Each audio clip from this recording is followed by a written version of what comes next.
En démocratie, chaque voix mérite d'être entendue. Ici, on vous informe sur l'actualité politique française et ses enjeux majeurs. Les tensions commerciales entre les États-Unis et l'Union européenne se ravivent. Face aux nouvelles hausses de droits de douane imposées par Washington, Bruxelles prépare une riposte ferme. Quels secteurs sont visés ? Quels impacts pour les consommateurs et les entreprises européennes ? Qu'en pensez-vous ? N'hésitez pas à donner votre avis dans les commentaires. L'Union européenne prolonge la suspension des contre-mesures tarifaires sur l'acier et l'aluminium américain.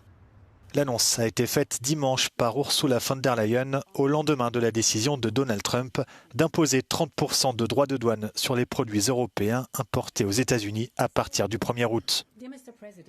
La présidente de la Commission européenne espère encore pouvoir négocier avec le président américain. We have always been very clear that we prefer a negotiated solution. This remains the case, and we will use the time that we have now till the 1st of August. And on the second track, since the very beginning, we have worked and now are ready to respond with countermeasures. We've prepared for this, and we can respond with countermeasures if necessary.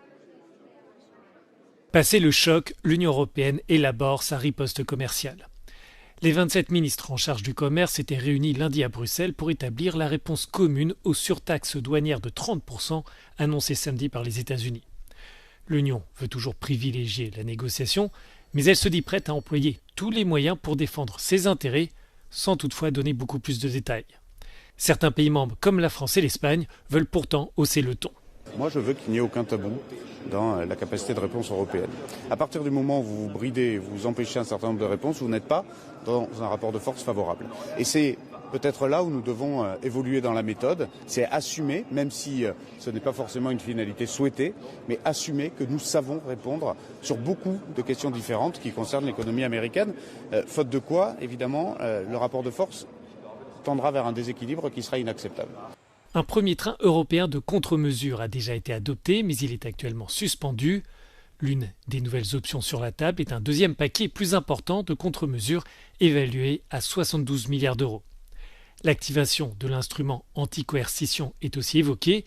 Ce dispositif permet de répondre à des pressions commerciales à travers des taxes douanières ou une limitation d'accès au marché public. We should negotiate for sure. We do have time left. What we need to change is we need to be very concrete now how we will retaliate.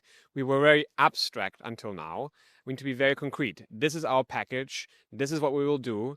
We will use the anti-coercion instrument. And that, I think, will have spooked the markets and maybe also then President Trump. So we have to be very concrete of how we will retaliate now. Le délai est fixé au 1er août.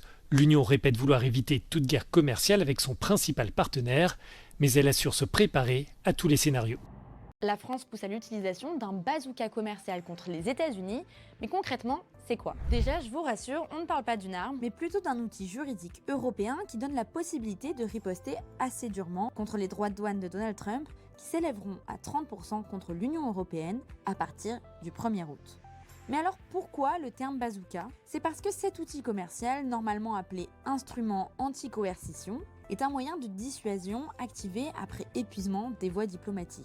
Si un pays utilise des menaces économiques ou impose des sanctions commerciales pour influencer les décisions politiques de l'Union européenne ou de ses États membres, Bruxelles peut riposter. Par exemple, par le gel de l'accès au marché public européen, ou le blocage de certains investissements. Adopté en 2024, le bazooka commercial a déjà été utilisé lorsque la Russie a employé des leviers économiques, comme l'énergie, pour tenter d'influencer des décisions politiques européennes. Mais Ursula von der Leyen a cependant tenu à calmer les ardeurs françaises. Elle a déclaré que l'instrument anti-coercition a été créé pour des situations exceptionnelles et que nous n'en sommes pas encore là. Donc ça, c'est des grappes qui vont être importantes en poids au niveau de la vendange. Stéphane Vignon exporte chaque année environ 800 bouteilles à des importateurs basés aux États-Unis. Alors forcément, à quelques jours de la mise en place des droits de douane de 30% sur les produits de l'Union européenne, ce viticulteur indépendant est inquiet. On souffre déjà suffisamment d'aléas climatiques, on a des trésoreries qui sont exsangues par rapport à ça. Et ça, c'est une très mauvaise nouvelle qui va mettre à mal donc, tous les acteurs du marché. Des droits de douane qui ont déjà des effets sur la filière des vins et spiritueux. Selon l'Office agricole France Agrimaire, leur annonce en avril dernier a entraîné une baisse de 11% des exportations ce mois-là. Aujourd'hui, le flux commercial est perturbé selon Maxime Toubar, coprésident du groupe industriel Comité Champagne. Et on est aujourd'hui très instable, très incertain. Donc beaucoup du flux commercial est rompu en attente des décisions qui seront prises par les Américains. Aujourd'hui, on concentre 70% des ventes de champagne dans 5 pays, donc pratiquement moitié aujourd'hui en France. Donc il faut sûrement aujourd'hui qu'on ouvre des nouveaux pays comme je pense au Brésil, je pense à l'Afrique du Sud, je pense à l'Asie du Sud-Est, les Philippines par exemple. Avec plus de 153 millions de bouteilles expédiées en 2024, les exportations de champagne ont chuté de 10,8% en comparaison avec l'année précédente. Les États-Unis restent le premier marché avec plus de 27 millions de bouteilles vendues.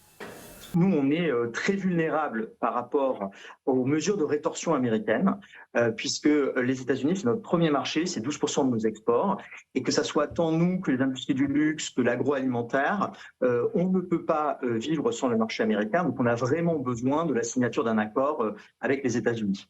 Merci d'avoir regardé cette vidéo. Si vous aussi vous souhaitez rester informé sur les enjeux politiques majeurs, n'hésitez pas à vous abonner à Citoyen.